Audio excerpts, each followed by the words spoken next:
So I'm sure most of us remember on, I think, the first day of Trump's presidency, he signed an executive order to declare only two genders recognized by the state, male and female, assigned at birth. And as a result of this, which I wrote down because I want to get it right, the Bureau of Consular Affairs has frozen passport applications requesting a gender marker change or renewals or new applications with a gender marker differing from an applicant's gender assigned at birth. So my initial reaction to this, because our president,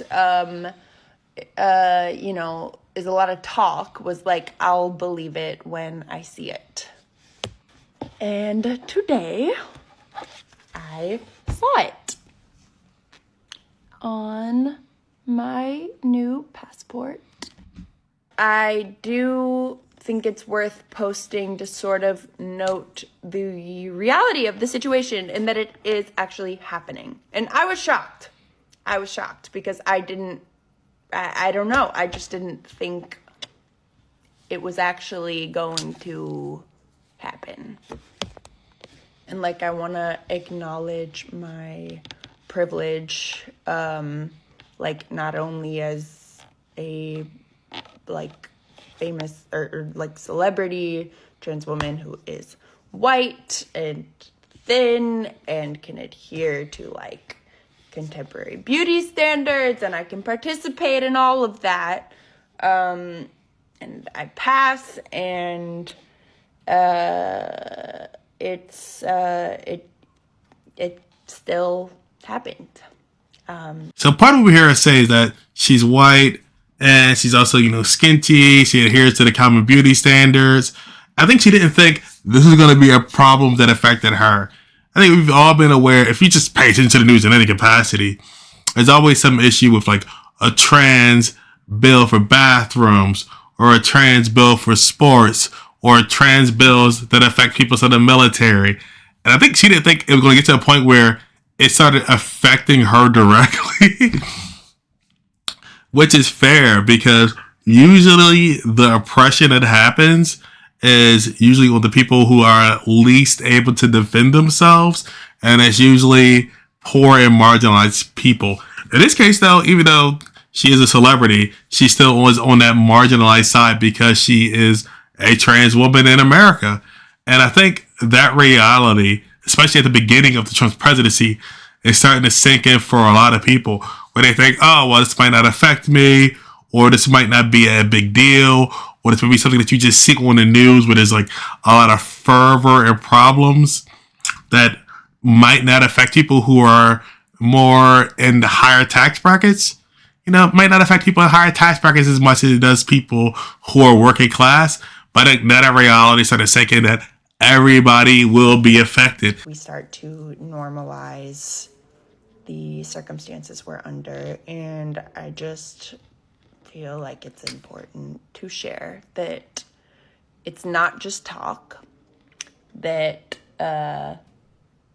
this is real, and it's happening, and no one, no matter their circumstance, no matter how wealthy or white or pretty or whatever, is excluded. No amount of degrading trans people or people of color or marginalized people is going to make your life any better. That's just the reality of the situation. And this is going to affect everybody. If you're watching this video oh, it's not a big deal, it's not affecting me right now, it'll affect you eventually. I also want to say, I don't give a fuck that they put an M on my passport.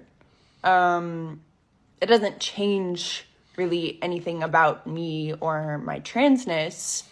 However, it does make life a little harder. Personally, I haven't tested it out yet. I'll find out next week when I have to travel abroad for the first time with my new passport. but I'm pretty sure it's gonna come along with having to out myself to like Border Patrol agents and that whole gig much more often than I would like to or is really necessary. And this is just my personal circumstance. And thinking about other trans women who this might also be happening to, or other trans people, you know, the list only gets longer as far as the intricacies that come along with the difficulty that this brings into like real life shit. How does it benefit the average American that this person has to say they're trans? How does it benefit the average American to know or have declarations that every trans person is trans? And I feel like people just get sucked into the narrative of like trans people this and trans people that, where they make up such a small part. Trans people make up such a small portion of the population. It's so bizarre that people get sucked in to narratives that focus on them, focus on such a marginal part of the population. Again, none of this is going to improve your life. That's why I want people to be. And this is just my personal circumstance. And thinking about other trans women who this might also be happening to, or other trans people, you know, the list only gets longer as far as the intricacies that come along with the difficulty that this brings into like real life shit. This is getting very long, but I just want to say trans people are beautiful. We are never going to stop existing. I'm never going to stop being trans. A letter and a passport can't change that, and fuck this administration. And I don't really have an answer on what to do about this, but I feel it was important to share. This is real. So, yeah, fuck. Yeah, I think more and more people will get motivated to talk about these issues that are affecting not only themselves, but other people in their lives. If you know somebody who is trans, or maybe you have like a trans partner yourself, or you are, it's just more and more problems that I feel like become more real when they start affecting your everyday life. And you can see like the tangible harm that's being created. And some people might feel, oh, you know, this isn't that serious. It's not a big deal. Oh, this is the way things should be. And what they're really not recognizing is the power that they have and the rights that they have are just like slowly slipping away. Slowly slipping away. What this administration is really doing is getting rid of your ability to choose, getting rid of your ability to have free speech in ways that are important, and allowing people to express themselves in ways that they find authentic and true. Why would anyone want to restrict that? And for any average American, how would this benefit you? How does any of this benefit the average American when people are worried about the price of eggs, or being able to afford rent, or being able to keep your job because of government layoffs? How does harming trans people, how does harming queer people benefit you?